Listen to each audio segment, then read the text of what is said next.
Inserting Smart Art. PowerPoint has an important feature called Smart Art.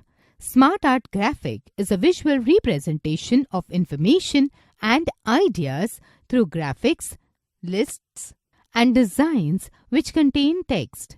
There are 8 categories of Smart Art graphics. They are list, process, cycle, hierarchy, relationship, matrix, pyramid, and picture. To insert a Smart Art in your slide, follow the given steps. Step 1. Click on Insert tab. Step 2. Select Smart Art in Illustration group.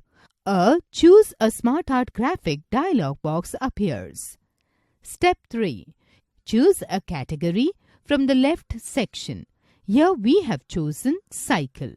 Then choose a graphic layout from the middle section. As you click on a graphic layout option, a preview of the layout with its details appears in the right section. Step 4. Click OK button. The Smart Art is inserted on the current slide. Step 5.